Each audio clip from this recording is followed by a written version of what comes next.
Praise the Lord. आज 27 तारीख गुरुवार, अप्रैल का महीना। हम लोग लैंड स्पेशल डेली 65वां दिन में है। क्या तू उसी की कृपा और सहनशीलता और धीरज रूपी धन को तुच्छ जानता है? और क्या यह नहीं समझता कि परमेश्वर की कृपा तुझे मन फिराव को सिखाती है, पर अपनी कठोरता और हठीले मन के अनुसार उसके क्रोध के दिन के लिए, जिसमें परमेश्वर का सच्चा न्याय प्रकट होगा, अपने निमित्त क्रोध कमा रहा है। वह हरेक को उसके कामों के अनुसार बदला देगा। आमीन, आमीन, आमीन। आज अपन यूदा का किताब का सारांश को देखेगा। इसमें केवल एक अध्याय है जिसमें 25 वचन लिखा हुआ है। यह किताब केवल ख्रिस्ती लोगों के लिए है, विश्वासियों के लिए है। यूदा अपने को बताता है, विश्वास में बने रहो, झूठ प्रचारक से सावधान रहो जो कलीसिया में प्रवेश कर चुके। उनका स्वभाव संसारिक और केवल वचन का विरोध में प्रचार करना। वे यीशु ख्रिस्त का इनकार करने वाले लोग हैं। पढ़ते यूदा का किताब 1 अध्याय 3 वचन।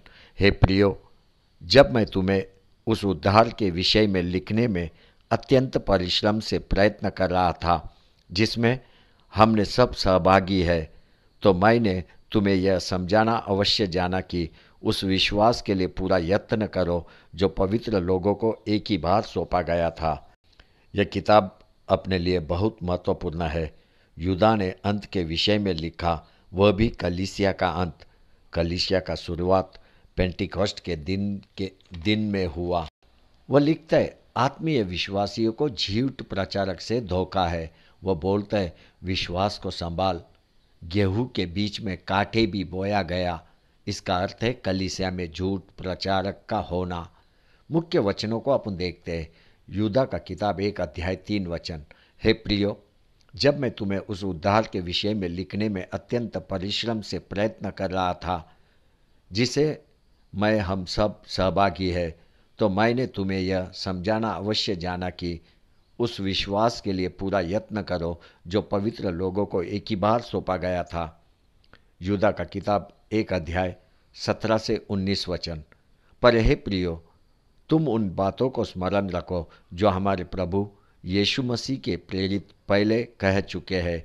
वे तुमसे कहा करते थे कि पिछले दिनों में ऐसे ठट्ठा करने वाले होंगे जो अपनी अभक्ति के अभिलाषाओं के अनुसार चलेंगे।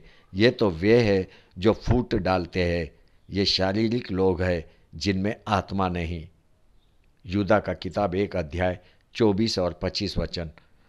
अब जो तुम्हें ठोकर खाने से बचा सकता है और अपनी महिमा की भरपूरी के सामने मग्न और निर्दोष करके खड़ा कर सकता है, उस अद्वैत परमेश्वर हमारे उद्धारकर्ता की महिमा और गौरव और पराक्रम और अधिकार हमारे प्रभु मसीह के द्वारा जैसा सनातन काल से है, अब भी हो और युगानुयुग रहे। आमीन, आमीन, आमीन।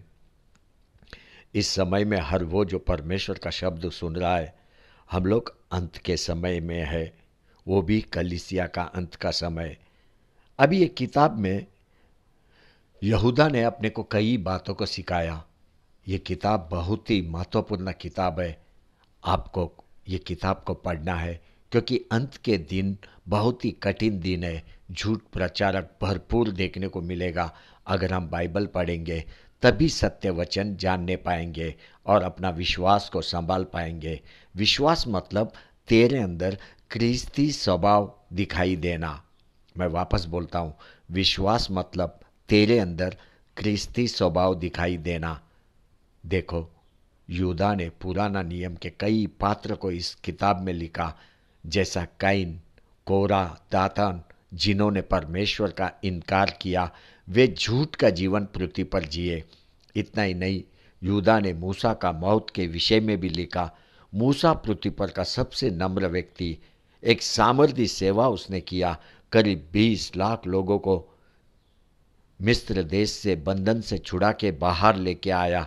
यूदा अपने को बता रहा है, इतना सामर्थी व्यक्ति मरने के बाद कैसा शैतान उसका लोथ लेने को आया।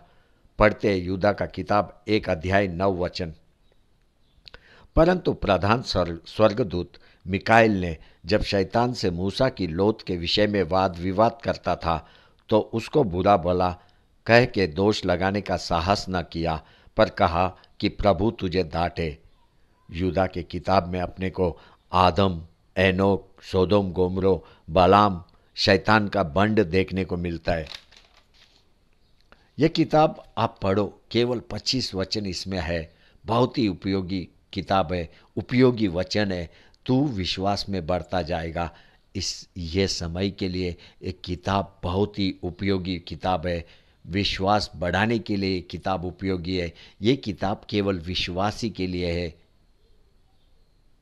तू किसी के पीछे हो मत ले, केवल वचन पकड़ और उसी पर चल। तेरे अंदर यीशु ख्रिस्त का स्वभाव दिखाई देने लगेगा। यह किताब अपने को सिखाता है विश्वास में बने रहे, विश्वास में बने रहे। आमीन, आमीन, आमीन।